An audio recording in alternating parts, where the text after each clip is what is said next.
Hello friends, welcome again to your YouTube channel. मैं आपका दोस्त अब्दुल वहाब लेकर आया हूँ एक बहुत ही इम्पोर्टेंट वीडियो।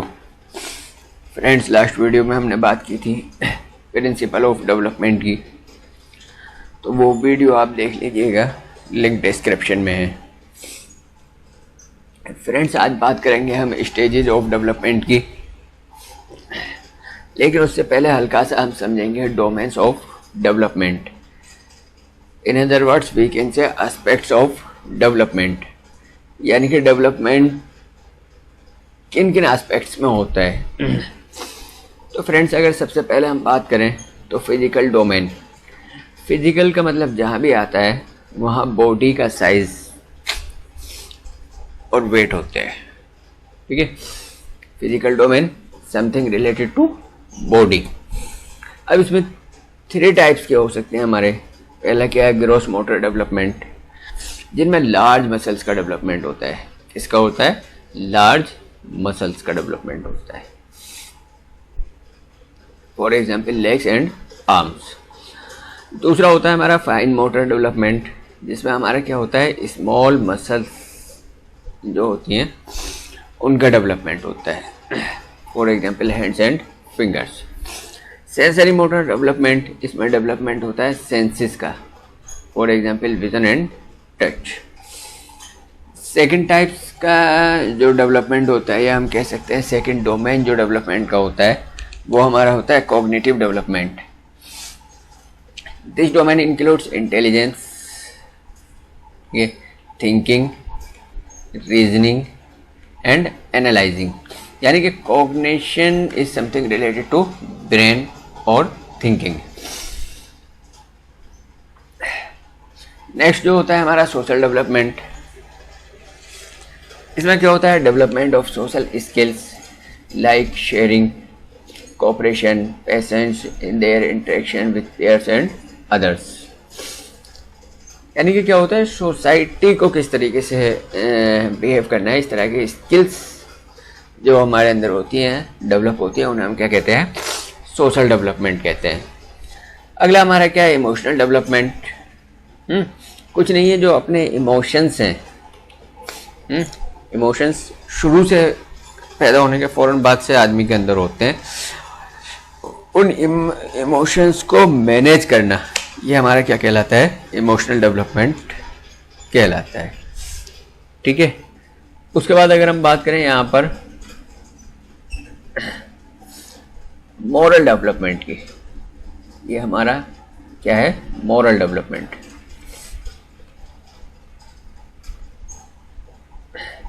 इस चीज़ की हम बात कर रहे हैं,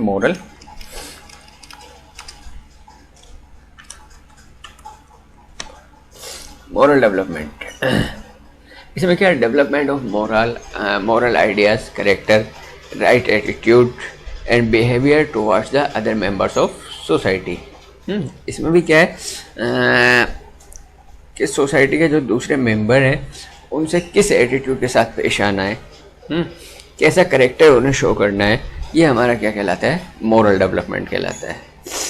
ठीक है, 6th है हमारा लैंग्वेज डेवलपमेंट। लैंग्वेज का मतलब अगर हम लें तो एक मेथड ऑफ कम्युनिकेशन है, मेथड ऑफ कम्युनिकेशन है, उसका जो डेवलपमेंट होता है वो हमारा लैंग्वेज डेवलपमेंट के अंदर आ जाता है। तो आइए आगे बढ़ते हैं। आज का जो मेन टॉपिक है हमारा स्टेजेस ऑफ द डेवलपमेंट, इसके बारे में बात करते हैं। फ्रेंड्स, अगर हम बात करें ह्यूमन डेवलपमेंट की, तो ये 7 स्टेजेस हमारी होती हैं। Prenatal stage, infancy stage, early childhood, letter childhood, adolescence, adulthood and old age.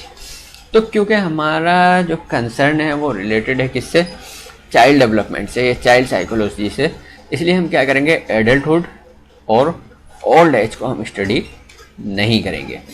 हम किसे पढ़ेंगे, हम पढ़ेंगे पेरिनेटल स्टेज को, जो हमारा होता है बिफोर बर्थ, है ना। बर्थ से पहले के जो महीने होते हैं वो हमारा क्या कहलाता है, पेरिनेटल स्टेज कहलाता है। अगला है हमारा इन्फेंसी स्टेज।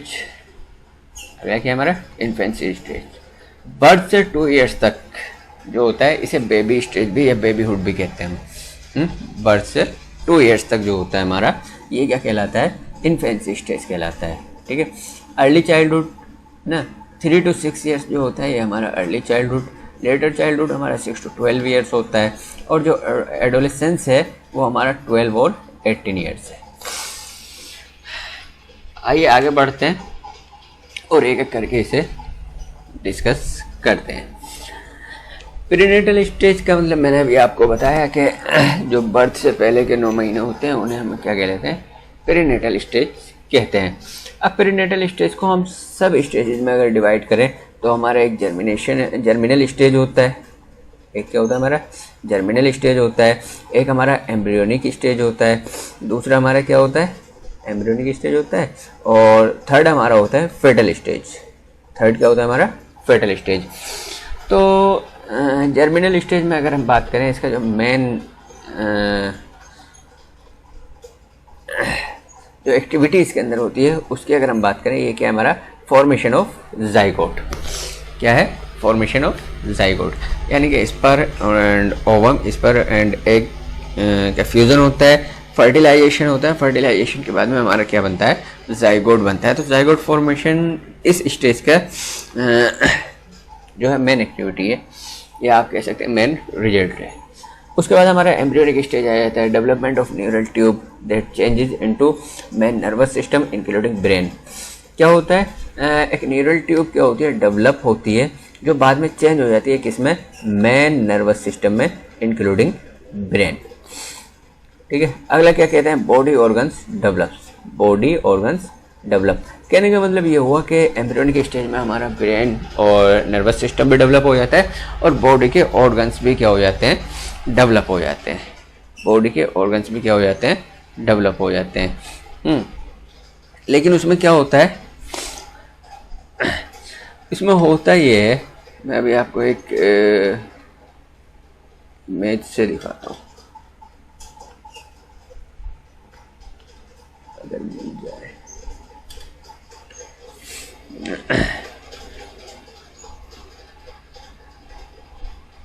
ठीक है।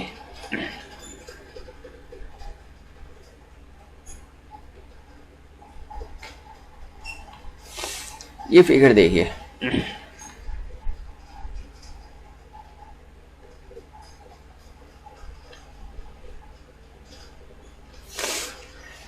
इसमें क्या है हमारा?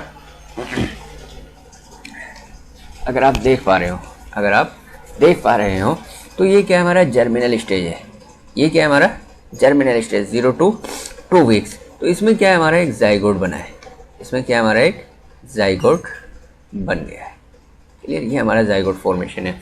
ठीक। उसके बाद आप देखिए 3 to 8 वीक्स, ये क्या है हमारा? एम्ब्रियोनिक स्टेज है। ये क्या है हमारा?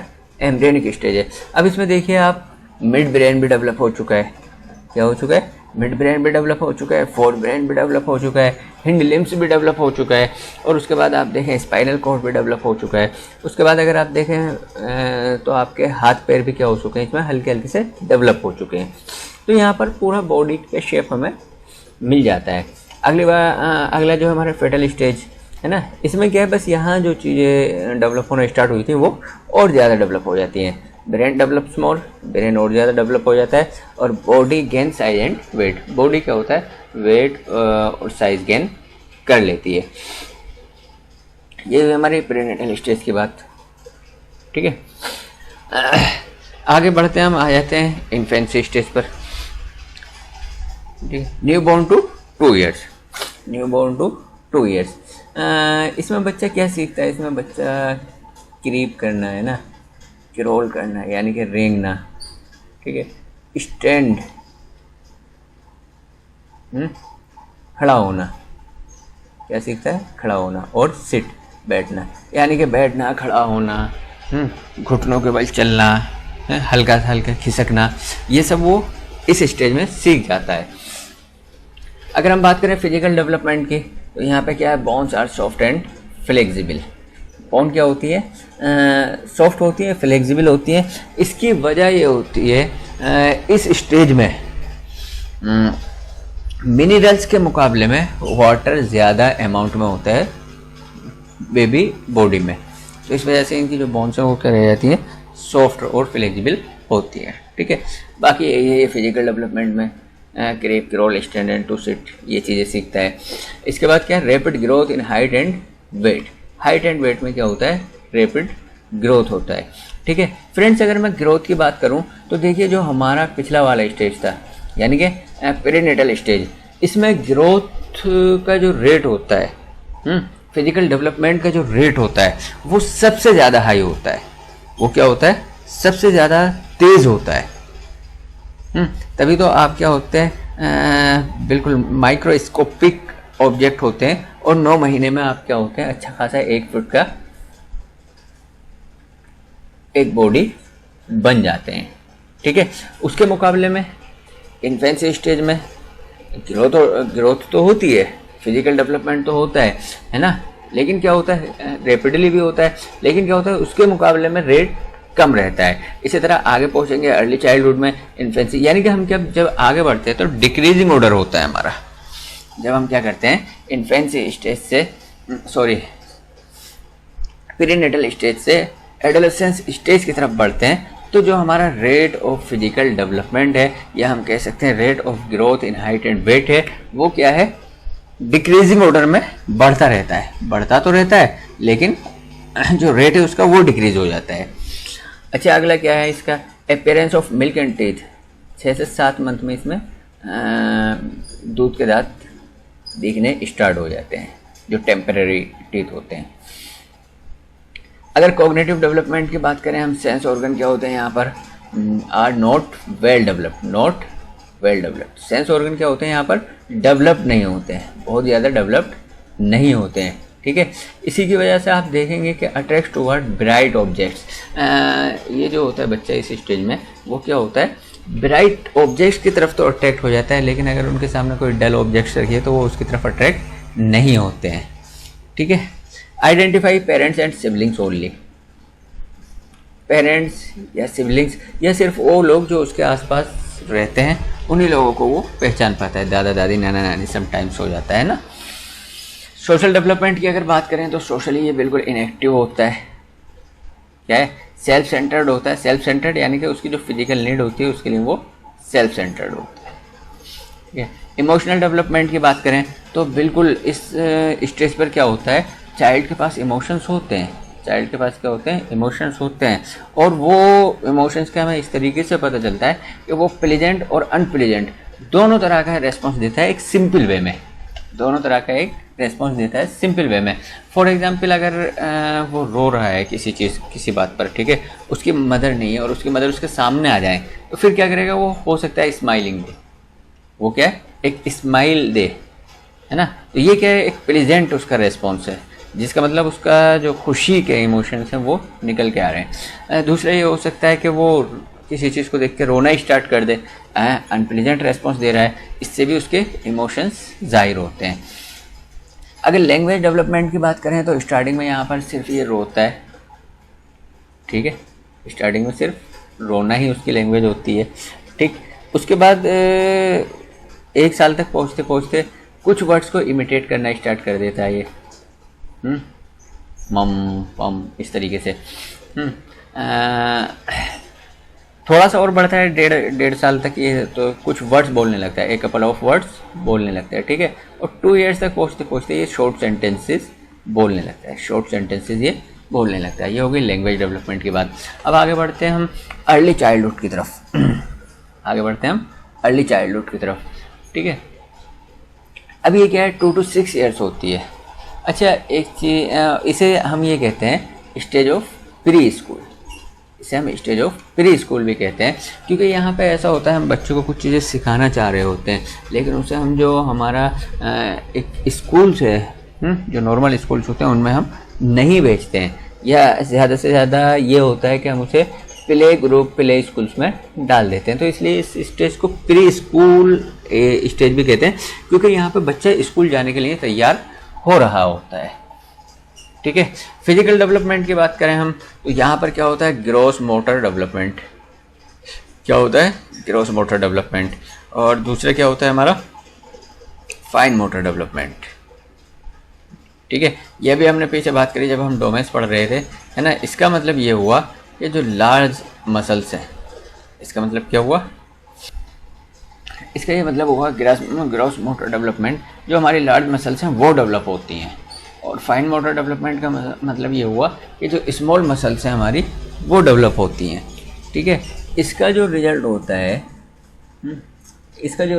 है वो हमारा क्या होता है, वॉकिंग। ठीक है, इसका रिजल्ट में क्या होता है, वॉकिंग, रनिंग, जंपिंग, ये चीज़ें वो सीखता है। और इसमें क्या होता है, राइटिंग।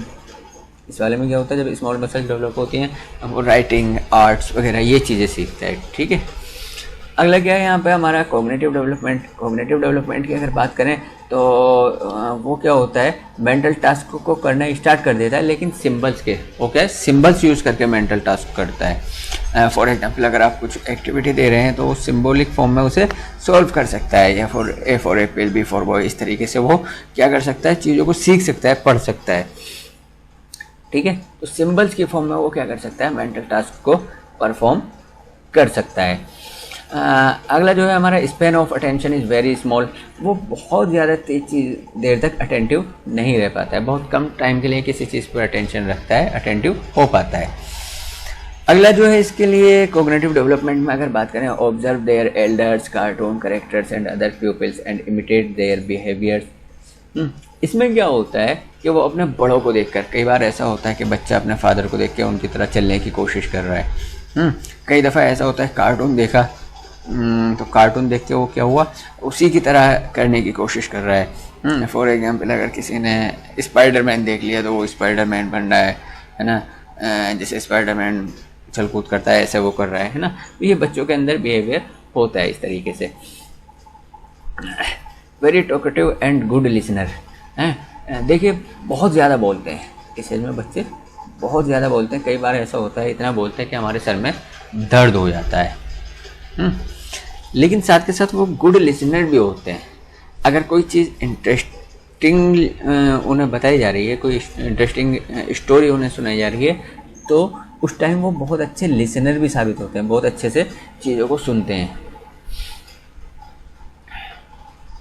ओके गाइस, समझ आया, आगे बढ़ते हैं। Emotional development. अगर इस स्टेज पे हम इमोशनल डेवलपमेंट की बात करें तो ईगोसेंट्रिक हो जाता है बच्चा क्या हो जाता है, ईगोसेंट्रिक हो जाता है। खासकर जो उसके टॉयज़ वगैरह हैं उनके लिए वो लड़ पड़ेगा आपको, लेकिन टॉयज़ नहीं देगा।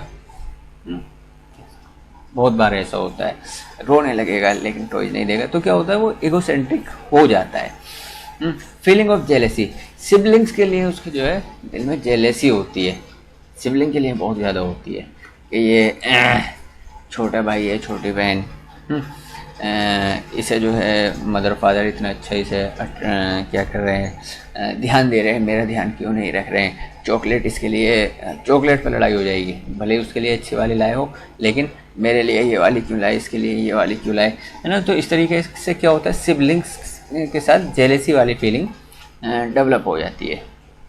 फियर, है ना, डरता है वो किन किन चीज़ों से, अकेले रहने से डरेगा, ठीक है, अकेले रहने से, लोनलीनेस से डरेगा, ठीक है। डार्क रूम से डरेगा, डार्कनेस से डरता है, ठीक है। और बहुत सारे क्या होता है, वो एनिमल्स से डरता है, तो ये फियर उसके अंदर होता है। एबिलिटी टू मैनेज इमोशंस, ठीक है, इमोशंस को मैनेज कर लेता है, इमोशंस को मैनेज कर लेता है। फॉर एग्जांपल रोना स्टार्ट किया, रोया ना, कुछ चीज़ उसे चाहिए, वो रोना स्टार्ट हुआ, आप उसे दे दीजिए, वो फ़ौरन चुप हो जाएगा। कभी कभी होता है ना, हम कहते हैं रो नहीं रहा, ये ड्रामा कर रहा है, तो वो होता क्या है, वो रो रहा होता है एक्चुअल में, लेकिन क्या होता है, फ़ौरन अपने इमोशंस पे वो क्या कर लेता है, वो मैनेज कर लेता है। Understand the feeling of self and others, ठीक है। Ability to establish a relationship. देखो इसके लिए एम्पैथेटिक एक वर्ड यूज़ होता है, एक वर्ड यूज़ होता है, वो वर्ड है हमारा एम्पैथेटिक। क्या है, एम्पैथेटिक, यानी कि दूसरों की जो फीलिंग है उसे समझना। अगला क्या है, ability to establish a relationship, to established बीवी है यहाँ पर,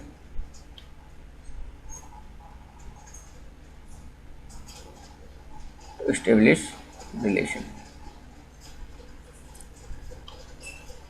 देखो, जब वो इमोशंस को मैनेज करना सीख जाता है, वो क्या कर जाता है, इमोशंस को मैनेज करना सीख जाता है, तो फिर वो रिलेशनशिप भी बनाने लगता है और उसकी रिलेशनशिप देर तक टिकती भी है। ठीक है। Language is sufficiently develop. अगर लैंग्वेज की बात करें, लैंग्वेज इस स्टेज पर अच्छी खासी डेवलप हो जाती है, वो खूब अच्छे से बोलने लगता है। अगला बढ़ते हैं हम लेटर चाइल्डहुड की तरफ। ये क्या है, हमारा 6 to 12 ईयर्स होता है। कितना होता है? 6 to 12 ईयर्स। इसे हम एलिमेंट्री स्कूल स्टेज भी कहते हैं। क्या कहते हैं हम? एलिमेंट्री स्कूल स्टेज, क्योंकि एलिमेंट्री लेवल की पढ़ाई बच्चे की स्टार्ट हो जाती है इस एज में। ठीक है। अगला हम इसे प्ले एज भी कहते हैं। ठीक है। अगला क्या हम इसे प्ले एज भी कहते हैं और गैंग एज भी कहते हैं। क्या कहते हैं? Gang as. इसकी दो वजह। प्ले एज की वजह यह है कि वो जब ग्रुप एक्टिविटीज़ करता है या ग्रुप्स में कोई चीज़ करता है, ग्रुप्स में कोई गेम खेलता है ना, तो वो क्या हो जाता है, बहुत ज़्यादा सिस्टमेटिक हो जाता है। बहुत ज़्यादा सिस्टमेटिक हो जाता है, जो रूल्स हैं उन्हें फॉलो करता है ना। गैंग एज का मतलब ये हुआ कि वो एक साथ बहुत सारी एक्टिविटीज़ परफॉर्म करते हैं। ठीक है। Things learned at this stage greatly influence the whole life. ये पॉइंट बहुत ज़्यादा इंपॉर्टेंट हो जाता है, खासकर अगर कोई पेरेंट्स हैं उनके लिए। इस स्टेज पर बच्चा जो चीज़ सीख जाता है वो थ्रू आउट द लाइफ, पूरी होल लाइफ के लिए उसके पीछे चिपक जाता है। इसीलिए कहा जाता है कि बचपन की आदत है कैसे छूटेगी, तो वो आदत इस स्टेज वाली आदत होती है। इसके लिए एक कहावत भी कही जाती है, एक एग्जाम्पल भी दिया जाता है कि सफ़ेद कागज़ पर अगर कोई चीज़ लिख दो तो वो क्या होगी? साफ नहीं होगी। वो इसी स्टेज के लिए कहा जाता है। ठीक है। यहाँ जो चीज़ सीख लेता है वो थ्रू आउट द लाइफ उसके पीछे चिपकी रहती है। फिजिकल डेवलपमेंट की अगर हम बात करें तो बोन्स क्या हो जाती है, थोड़ी हार्डेंड हो जाती है इन कंपेरिजन अर्ली चाइल्डहुड के। ठीक है। और मोटर डेवलपमेंट इम्प्रूव हो जाता है इन कंपेरिजन अर्ली चाइल्डहुड के। ठीक है।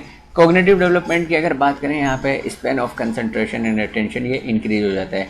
देखिए यहाँ पर एक चीज़ फिजिकल डेवलपमेंट में वही फिर कहूँगा मैं, वही डिस्क्राइब करना चाहूँगा कि क्या है, ग्रोथ यहाँ पर भी रैपिडली हो रही होगी, ग्रोथ यहाँ पर भी हो रही होगी, लेकिन इन कंपेरिजन अर्ली चाइल्डहुड के कम हो रही होगी। ठीक है। डिक्रीजिंग ऑर्डर में रेट कम होता चला जाता है। ठीक। तो क्या होता है, कंसंट्रेशन, स्पेन ऑफ कंसंट्रेशन बढ़ जाता है, अटेंशन बहुत देर तक रख सकता है वो किसी चीज़ों पर। ठीक है। और चीज़ों की तरफ अटेंटिव ज़्यादा जल्दी हो जाता है। अगर उसके पास कोई चीज़ आके रखी गई है तो वो ज़्यादा अटेंटिव उसकी तरफ हो जाएगा। अगला क्या है, कंस्ट्रक्टिविटी और क्रिएटिविटी अपीयर्स। उसके अंदर की जो क्रिएटिविटी है वो इसी स्टेज में क्या होती है, आपको अपीयर होनी स्टार्ट होती है, दिखनी शुरू होती है। Concepts, interest and capacity to learn are developed. वो अच्छा बुरा, अच्छा है या बुरा है, ठीक है, समझ में, यानी कि चीज़ों के वो कंसेप्ट समझने लगता है, चीज़ों के वो कंसेप्ट समझने लगता है, आदमियों के कंसेप्ट समझने लगता है। ये जैसे अगर वो कहेंगे कि उसे बताया जाता है कि झूठ बोलना गंदी बात है, गंदे बच्चे झूठ बोलते हैं। अब अगर उसे किसी को झूठ बोलते हुए सुन लिया, उसने किसी को झूठ बोलते हुए सुन लिया है ना, या उसने देख लिया कि मैडम किसी बच्चे से कह रही है कि तुम झूठ बोलते हो, तुम झूठे हो, तो उसके माइंड में ये कंसेप्ट आ जाएगा कि ये गंदा बच्चा है। ठीक है। उसमें इंटरेस्ट डेवलप हो जाता है, क्या चीज़ अच्छी है, क्या चीज़ बुरी है, लाइकिंग डिसलाइकिंग वाला कंसेप्ट। ठीक है। कैपेसिटी टू लर्न, ठीक है, कैपेसिटी लर्न करने की कैपेसिटी भी उसके अंदर डेवलप हो जाती है, इसीलिए तो स्कूल जाके वो पढ़ पाता है। ठीक है। सोशल एंड मॉरल डेवलपमेंट की अगर बात करें तो देखिए, जैसे ही वो घर से निकल के स्कूल जाता है, उसका जो इन्वायरमेंट है वो क्या हो जाता है, वाइडेंट हो जाता है। उसका जो इन्वायरमेंट है वो वाइडेंट हो जाता है नहीं, एक अलग कंप्लीट सोसाइटी उसे मिलती है। एक घर वाली सोसाइटी हो गई, घर में जहाँ रह रहा है वो एक सोसाइटी हो गई, एक स्कूल वाली सोसाइटी हो गई। स्कूल को कहा जाता है miniature of the society, miniature of the society. वहाँ पर उसके नए नए फ्रेंड्स होते हैं, बच्चे होते हैं, टीचर्स होती हैं, तो उनसे क्या होता है, उसका जो रिलेशन बनता है, उसके बाद चीज़ों को वो फील करना, और एक साथ सोचना है, चीज़ों को सोचना है ना, और एक साथ मिलके काम करना, दूसरों के साथ मिलके काम करना, ये कुछ स्किल्स हैं जो उसकी डेवलप होती हैं। ठीक है। उसके बाद जब वो जाता है तो उसे कुछ रूल्स और नॉर्म्स भी सीखने को मिलते हैं। ठीक है। वो क्या करता है, सोसाइटी में एक्टिवली पार्टिसिपेट करना स्टार्ट कर देता है, पार्टिसिपेशन उसका बढ़ता है, तो वो कुछ रूल्स और नॉर्म्स खुद ही सीख जाता है। आगे बढ़ते हैं। अगर इमोशनल डेवलपमेंट की हम बात करें तो enjoying the company of peers more in comparison the parents. Parents के मुकाबले में क्या होता है, वो पीयर्स की, दोस्तों की कंपनी को ज़्यादा पसंद करता है। ठीक है। दोस्तों के साथ खेलना ज़्यादा पसंद करेगा, दोस्तों के साथ बाहर जाना ज़्यादा पसंद करेगा। Experience the emotions like love and affection. ठीक है। Love and affection, fear, anger etcetera, यानी कि ये जो इमोशंस है इन्हें वो एक्सपीरियंस करना स्टार्ट कर देता है। अगला क्या है हमारा, very interested in external world. जो घर से बाहर की दुनिया है उसमें उसे बहुत इंटरेस्ट आने लगता है। तभी आपने देखा होगा बच्चे क्या होते हैं, जो भी बाहर जा रहा है उसके साथ बच्चे बाहर जाते हैं लगकर। ठीक है। अंकल बाहर जा रहे हैं तो अंकल के साथ लगेंगे, फादर बाहर जा रहे हैं तो फादर के साथ लगेंगे, ग्रैंड फादर बाहर जा रहे हैं तो ग्रैंड फादर के साथ लग रहे हैं, कोई जॉब पे जा रहा है तो वो पहले एक मार चक्कर लगा के चीज़ दिलवा के तब घर पे छोड़ रहा है। ये बच्चों के साथ होता है। तो इसकी वजह क्या है कि वो एक्सटर्नल वर्ल्ड की तरफ ज़्यादा अट्रैक्ट होते हैं, इंटरेस्टेड होते हैं। आगे बढ़ते हैं हम एडोलेसेंस की तरफ। ये जो एडोलेसेंस एज होती है ये हमारी 13 to 19 एज होती है। ठीक है। ये बहुत ज़्यादा इम्पोर्टेंट है। ये क्या है, एडोलेसेंस बहुत ज़्यादा इम्पोर्टेंट है। यहाँ पर क्या है, stages of stress and storm इसे कहते हैं। यानी कि स्ट्रेस होता है एक तो बच्चे पे, और उसके जो अंदर तूफान टाइप आ रहा होता है। ठीक है। कुछ करने की चाहत। Most critical stage of life, life की सबसे ज़्यादा क्रिटिकल स्टेज है, नो डाउट। बहुत सारे चेंजेस आ रहे होते हैं, बहुत सारे एडजस्टमेंट करने पड़ते हैं। पीयर ग्रुप के साथ एडजस्टमेंट, है ना, स्कूल के टीचर्स के साथ एडजस्टमेंट, पेरेंट्स के साथ एडजस्टमेंट, है ना। तो ये क्या होता है, एडजस्टमेंट करना बड़ा मुश्किल हो जाता है इसमें। इसलिए क्या है, क्रिटिकल स्टेज होती है। Stage of moving from dependency to autonomy. क्या होता है, बच्चा जब छोटा होता है तो वो क्या होता है, फादर मदर पर ज़्यादा, पेरेंट्स पर ज़्यादा या अपने एल्डर्स पर ज़्यादा डिपेंड रहता है। लेकिन जैसे ही वो एडोलेसेंस एज में आगे बढ़ना स्टार्ट करता है तो वो क्या होता है, ऑटोनॉमी की तरफ बढ़ जाता है ना, यानी कि इंडिपेंडेंसी की तरफ बढ़ जाता है। फिर वो इतना डिपेंड नहीं रहता, है ना। स्टेज ऑफ अनरियलिज्म, इसी स्टेज को, एडोलेसेंस को हम क्या कहते हैं, स्टेज ऑफ अनरियलिज्म, है ना। यानी कि इसमें ख्वाबों की दुनिया, वो चीज़ें सोचता है जो उसे नहीं मिलने वाली होती हैं। कई बार ऐसा भी होता है कि फिर वो मोरली क्या हो जाता है, बर्बाद हो जाता है, मोरल डिस्ट्रक्शन हो जाता है उसका, क्योंकि उसे वो चीज़ अपने दिमाग में बसा ली होती है कि ये मुझे चाहिए और वो उसे मिल नहीं पाती है। अब बात करते हैं, अगर फिजिकल डेवलपमेंट की बात करें हम, तो कुछ नहीं, हार्मोन्स में चेंजेस बहुत ज़्यादा होते हैं, है ना। और development of secondary sexual characteristics ये होता है, हार्मोन्स में चेंज होते हैं। हार्मोन्स में चेंज होने की वजह से क्या होता है, सेकेंडरी सेक्सुअल कैरेक्टरिस्टिक्स जो हैं वो डेवलप हो जाते हैं। फॉर एग्जांपल दाढ़ी मूंछों का आ जाना, या बॉडी का कुछ पार्ट्स का ज़्यादा ग्रो हो जाना, ये क्या होता है, हमारा सेकेंडरी सेक्सुअल कैरेक्टरिस्टिक्स कहलाते हैं। कॉग्निटिव डेवलपमेंट की बात करें तो ब्रेन में बहुत बड़ा, बहुत एक बिग चेंज जो है ब्रेन में आता है, जिसकी वजह से क्या होता है, इसके जो सोचने की चीज़ें, सोचने की जो पावर होती है वो बहुत ज़्यादा डेवलप हो जाती है। ये लिखिए, ability of reasoning and thinking improved. जितना इस स्टेज में सोचता है आदमी, इतना किसी स्टेज में नहीं सोचता है। अगला क्या है, organisation of thoughts and abstract thinking developed. Thoughts को अपने ऑर्गेनाइज करना भी सीख जाता है, और एब्स्ट्रैक्ट थिंकिंग भी सीख जाता है। क्या सीख जाता है, एब्स्ट्रैक्ट थिंकिंग भी। एब्स्ट्रैक्ट थिंकिंग का मतलब ये हुआ जो कंक्रीट नहीं है, जो चीज़ कंक्रीट नहीं है, जैसे स्पिरिचुअलिटी, यहाँ पे ये स्पिरिचुअलिटी को सीख जाता है, ठीक है। या फिर हम कहते हैं बहुत सारे नॉर्म्स, बहुत सारी चीज़ें ऐसी होती हैं जो देखी नहीं होती है, इसने सेंस से परसीव नहीं की होती हैं, लेकिन उन्हें सीख जाता है। जैसे स्पिरिचुअलिटी का मैंने एग्जांपल दिया, अगर उससे कहा जाए स्फेयर, तो भले ही उसे जो है स्फेयर उसके सामने ना हो, वो क्या करेगा, बता देगा कि स्फेयर इस तरीके का होता है। जबकि चाइल्डहुड में ये होता है कि आप उसे बताते हैं कि ये बॉल है, ये फुटबॉल है ना, तब वो बता पाता है, कंक्रीट चीज़ को ही वो बता पाता है। तो ये क्या है, यहाँ पर एब्स्ट्रैक्ट थिंकिंग क्या हो जाती है, डेवलप हो जाती है। सोशल डेवलपमेंट की अगर बात करें तो फ्रेंडशिप जो होती है इस टाइम सबसे ज़्यादा स्ट्रॉन्गेस्ट रिलेशनशिप होती है, सबसे ज़्यादा फ्रेंड्स के साथ टाइम बिताना पसंद किया जाता है, ठीक। और अगर हम बात करें पेरेंट्स की, तो उसमें पेरेंट्स के साथ उसके कॉन्फ्लिक्ट्स और आर्ग्यूमेंट क्या होते हैं, बढ़ जाते हैं, क्या हो जाते हैं, बढ़ जाते हैं, ठीक है।